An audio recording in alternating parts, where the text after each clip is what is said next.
And the World Cup has come to its end. What a World Cup. Very grateful to be able to make memories and watch the most beautiful sport in the world. When that ball rolls, all of those that watch this game smile. This game, the beautiful game, has come to an end. The World Cup has gotten its world champion. Congratulations to Spain. And this World Cup has gave us so much inside and outside the field, many talking points, different things, whether it's negative or positive. There will always be both mix of things, and with criticism comes a better look at certain things, and at the same time building those blocks to prevent such things from happening. But this World Cup has been amazing. Spain is the 2026 World Cup champion that took place in Mexico, the US, and in Canada. Spain, congratulations, como dicen en España, enhorabuena, con muchas ganas, y se le ve un futuro muy brillante a esta selección española, que tiene jugadores muy buenos que juegan colectivamente para el equipo, y eso es lo que ha hecho que esta España haya brillado. Pero para esos que no saben, esto es pase ambidiestro, ambidextrous pass, fútbol honestamente, soccer, football honestly. But let's jump into this final. And first of all, let me just get something really quick, something that belongs to a great team, a team that had a great display. And since Spain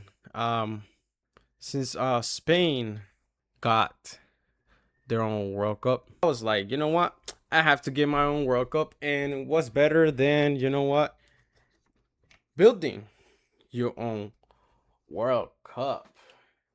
But congratulations to Spain. Congratulations to Spain. A Spain that had a amazing display, but a Spain that deserves the World Cup. A Spain that totally controlled the game in every aspect. Just know that there was 20 shots from Spain against 2 of Argentina. That's how great of a dominance this Spanish team had. But the Spanish team won 1-0. Congratulations to this Spain, to a very dominant Spain, a team that will leave a mark in the game. But Spain, en buena honra para España, que ha ganado esta Copa del Mundo, una copa donde dominó el partido de principio a fin. Las veces que perdía el balón, ya el equipo rápidamente, colectivamente, trataba de recuperar el balón y jugaban para sí mismos en lo que es la conversación de equipo. Ninguno jugaba por hacer ellos lo que ellos querían hacer, pero una España que dominó todo, no dejó que Argentina en ningún momento se sintiera que tenía la capacidad de hacer algún tipo de daño contra el equipo español.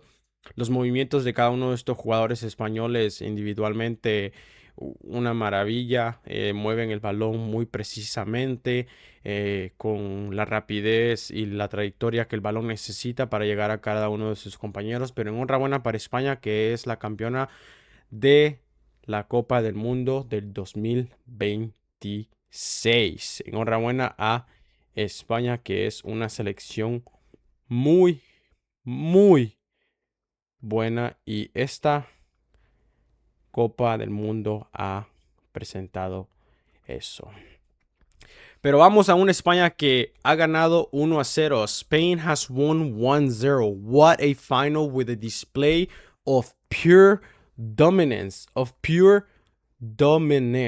Just amazing.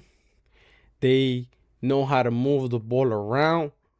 They control the game itself. But this match, because due to the dominance that Spain had, it will echo for ages in the game of football.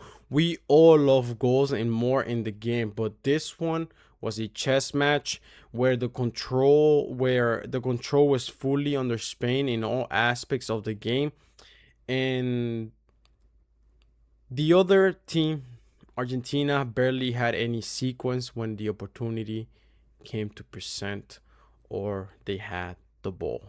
But Spain won 1-0. Spain completely dictated the tempo from kickoff, suffocating Argentina with their trademark counter pressing and possession play with their tiki-taka. Despite a shooting La Albiceleste 20 shots to 3 across the match, La Roja was continually thwarted by a masterclass performance from Argentinian goalkeeper Emiliano Martínez. Argentina's rigid defensive resistance began to crack late in the game in normal time. When midfielder Enzo Fernández was sent off in stoppage time for a second yellow card, forcing them to navigate extra time with 10 men. The decisive breakthrough finally came in the 106th minute when substitute Ferran Torres, El Tiburón, cleanly just buried a first-time strike of the Nico Williams knockdown, sealing the trophy for Spain, and Spain become the champions of the 2026 World Cup. It's just so excited to say that, and some might not like might not agree, but there is a lot of topics of contradiction that come about Argentina and their trajectory in the World Cup. Those that know, they know, and those that don't, then they don't. There's reasons why people want to know, and there's reasons why people don't want to know. But that's just how it is. And some of the topic that come about this final and how Spain won over Argentina is how Dibu Martínez had a masterclass of a display. Despite being on the losing side, Argentina goalkeeper Emiliano Martínez, he just delivered one of the greatest individual performances in the World Cup final history. He recorded 12 saves, the most ever documented in the World Cup final match, which single-handedly kept a structural depleted Argentina alive deep into extra time, including a spectacular diving stop to Lamine Yamal's free kick and to a great header from one of the attacks that Spain had late in this game. At the same time, they complete Spain, they complete a historical dominance. With this triumph, Spain has established an era of absolute supremacy in global football by adding the 2026 World Cup to the Euro 2024 trophy. They have completed the prestigious international double for the second time in their history, matching the 2008 and 2012 golden era. Furthermore, Spain becomes the first nation to just simultaneously hold both the men's and women's FIFA World Cup title. One nation is holding the women's and the men's World Cup, and that's Spain. How many will be out there? Spain is the first one, and this pretty much speaks about the football that Spain breathes and plays. But another talking point is the tactical suffocation in the Argentinian cynicism. The tactical clash was severe. Spain's stifling defense allowed Argentina 0 shots on target during the initial 90 minutes of regulation, frustrated by their lack of possession, and Argentina just resorted to a high aggressive spoiling tactics, which ultimately just backfired. Again, Enzo Fernández was sent off in the 93rd minute for a dangerous challenge and a chaotic post-match physical altercation that resulted in a secondary red card for him and for Leandro Paredes after the final whistle blew. These two guys, one thing that I stick by is you can be a great player when it comes to talent and moving the ball. But off the ball, if you're dirty, you're dirty. I get it. Sometimes you're not going to get the ball all the time. And yes, you're going to take bites at the opponent. But when you're just constantly taking bites at the opponent, what is that supposed to mean? When you are dirty on your defense, you are dirty on your defense. Some don't like it, but that's what it is. And I believe that Paredes is a great player, but he chooses to be more aggressive and to take bites at the opponent at times. And so I think this one, he was just out of his case and he just went off. So things do happen. It's a match of a lot of emotions, but sometimes you have to control yourself to be able to push your team farther with yourself. But and what the becoming the World Cup champions mean for Spain is just they're just statistically immortal, the greatest streak ever. By avoiding defeat throughout the tournament and lifting the trophy, Spain extended their incredible run to 38 consecutive matches unbeaten. This breaks the tie with Italy in 2018-2021 for the longest undefeated streak in the history of men's international football. It elevates Luis de la Fuente's squad from a great tournament team to arguably the most dominant, consistent national side the sport has ever seen. They dominated this game by a lot. They only had one goal, but this Spain controlled all the aspects of the game. All the aspects of the game.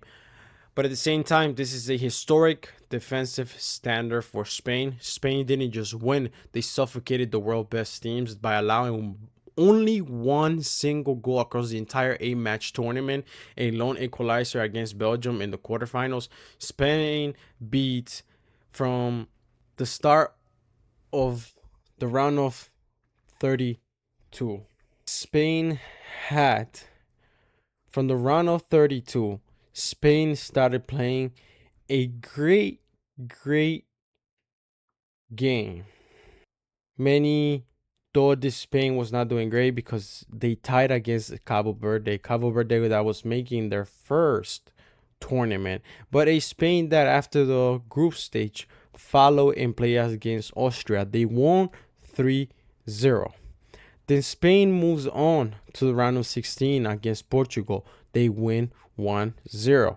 Spain moves on to the quarterfinals and Spain wins against Belgium 2-1. The only goal they allowed to be tied, a 2-1 against Belgium. They win. And then against France, they win 2-0. And in the final, they win 1-0 against Argentina. But Spain set a new FIFA world record for the fewest goals ever conceded by a tournament champion. It redefines Spain's modern identity from just being passing maestros to a defensive titans under pressure. They were able to numb down some of the best attacks in the world. Some of the most threatening, explosive fronts in the game of football at the international level and the world stage. Spain is one of the most complete teams. And this also brings the conversation of Spain being an absolute global supremacy.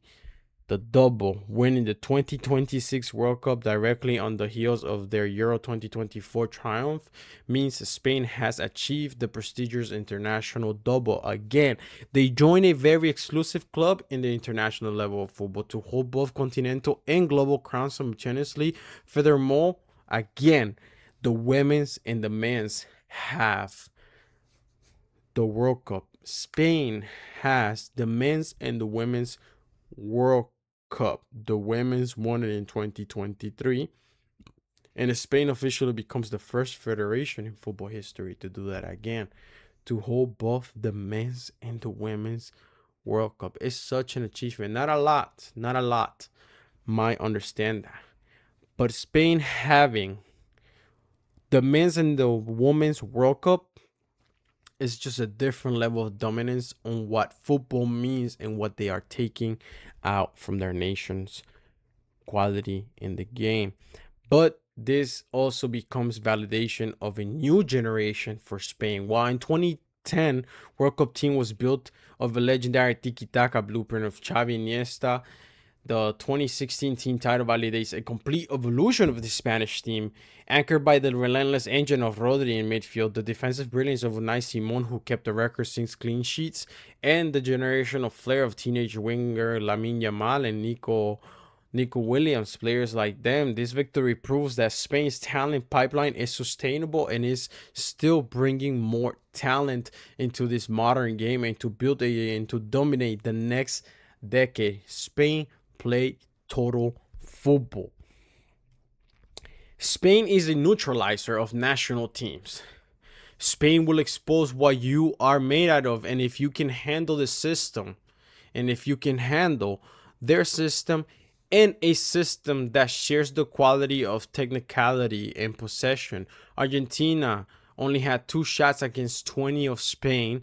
The possession has always been Spain in this game, and De La Fuente has been able to work with his team and make their DNA shine and show what Spain has done for the youth development since that 2010 run. Spain has been in the works of their youth. Spain's defense, the most solid, only one goal allowed. Well done by Unai Simon and the Spanish defense. But Unai Simon that went through a tough season in Athletic Club. And yes, we doubted him. His performance were doubtful at that time, and we questioned if he was going to be the starter for this Spanish team in the World Cup. And we did also think about if he was going to be doing this type of games, but we said that there was time and he has been secure for Spain, and now he has shown that in this tournament that yes, you can go through bad moments, but it's all about how you get up, how you respond to going through that. And Unai is a great modern goalkeeper. He's very, very well structure with his feet. Great goalkeeper when he has to do some saves, but also great goalkeeper when he has to use his feet and play through a system. But a key player for Spain, Golden Glove, well deserved for this Unai Simon and Rodri. First of all, a very underrated player, I believe.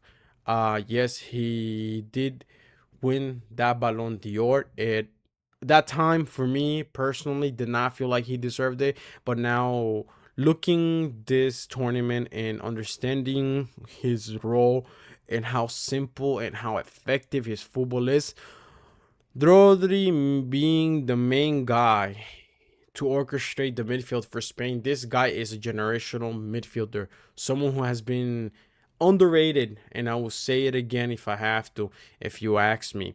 But his game just speaks for itself. He deserves the ball of the best player, the Golden Ball in this FIFA World Cup 2026. Being so impeccable with his work and pureness on the ball and managing transition or just calm possession, he is amazing.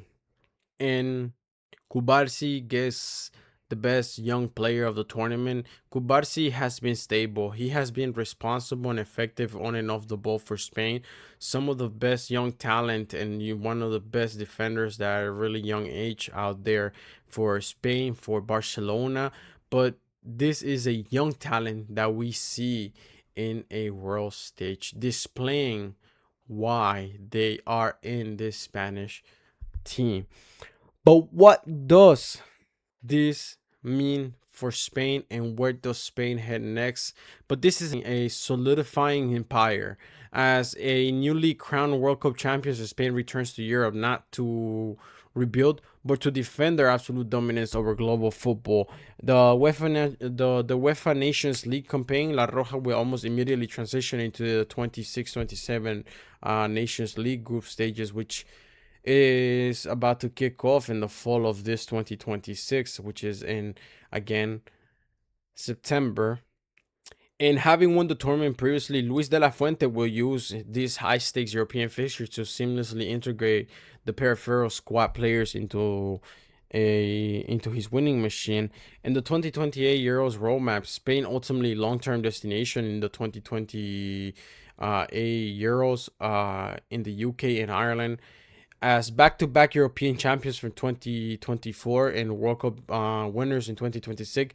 They will enter the qualification cycle as the undisputed team to be on Earth, and the nurturing of a young dynasty for this Spanish team because the core of Spain's roster is incredibly young, led by phenoms like Lamine Yamal and Pau Cubarsí. Spain doesn't face a generational retirement crisis. Their trajectory heads straight towards the dynasty status, fine-tuning an already historic tactical blueprint.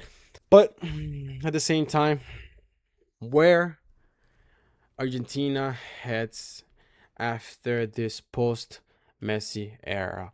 For Argentina, the final whistle at the MetLife Stadium marked the literal end of an era and an immediate beginning of a massive emotional transition period, navigating the post Messi reality, with Lionel Messi stepping away from the national team camp for the final time. Manager Lionel Scaloni faces his toughest challenge yet, struck a literally reorganizing the team's attacks to function without the greatest player in history.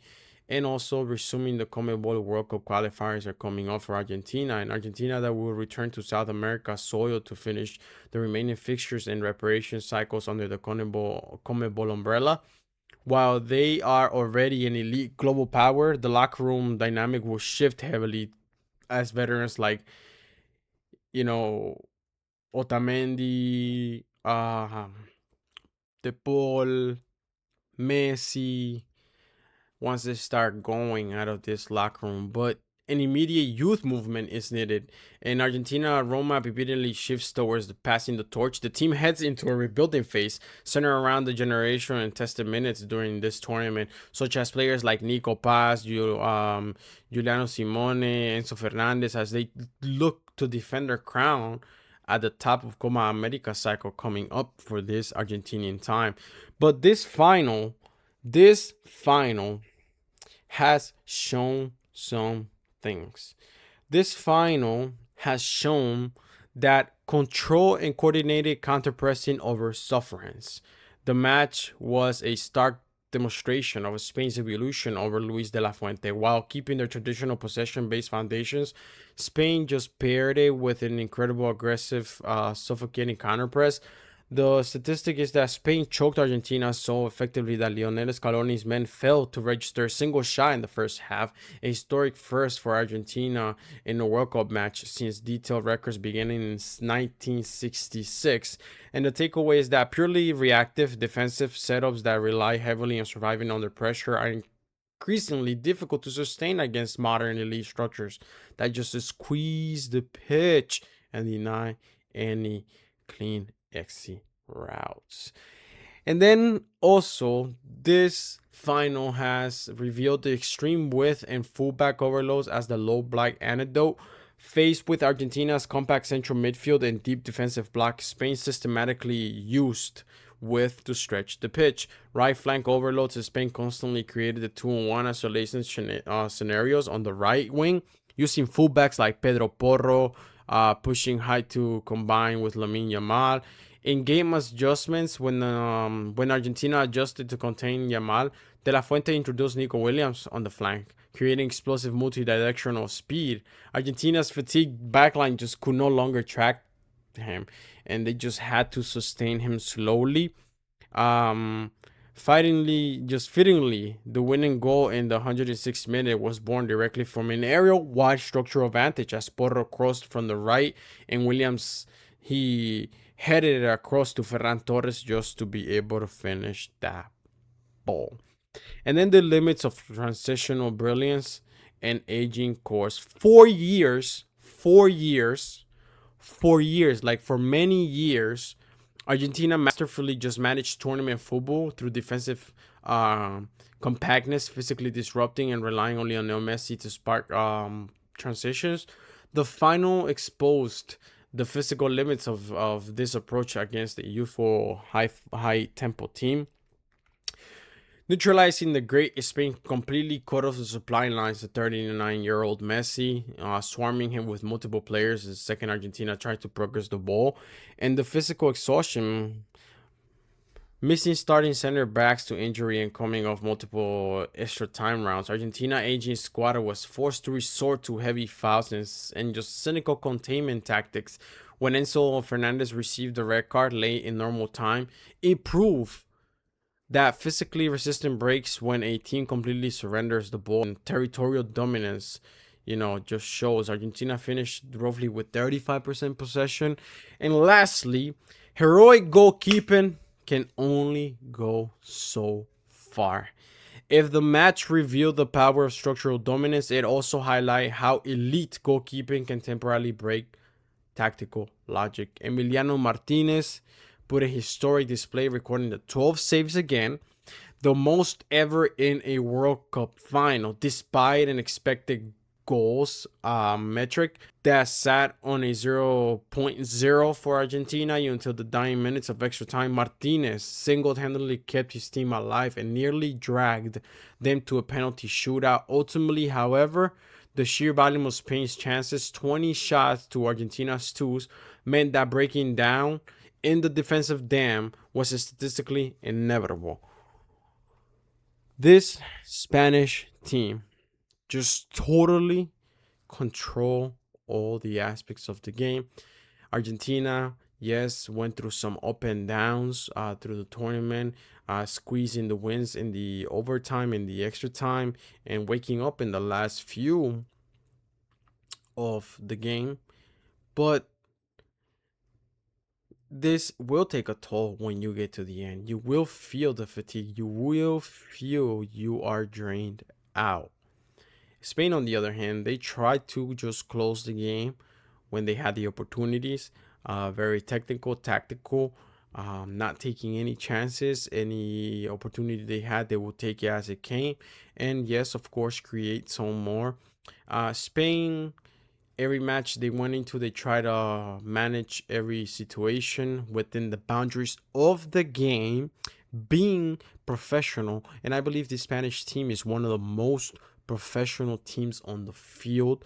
They keep the game within the boundaries of the game, and they do not try to take any type of advantage on the opponent by doing things that we've seen some do and some do not like that they are being pointed out. But in this game, we see a fair referee, not much to stain the game, and it leaves the game at a good level for them to compete.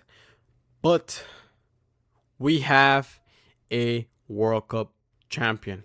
Spain, you are the 2026 World Cup champions, and this is a youthful team, a generation of players that has a bright future ahead of them. And Spain is a team that dominated the game from the time they started, even though it looked like they had a bump over Cabo Verde. But Cabo Verde turned out to be a great national team that made a surprise in this World Cup. But from there on, Spain did their job. Argentina entered with some fatigue, you could say. But in the end, you have to play it and you have to leave everything on the field. En honrabuena a España, que es la campeona de la Copa del Mundo del Mundial de 2026. Felicidades a España. Y eso es todo por hoy. Esto es Pase Ambidiestro, Ambidextrous Pass, Fútbol Honestamente, Soccer, Football Honestly. And if you do not want to miss anything on some European leagues and international football, please like and subscribe. Have a good one. Thank you all. And congratulations, Spain. Thank you all.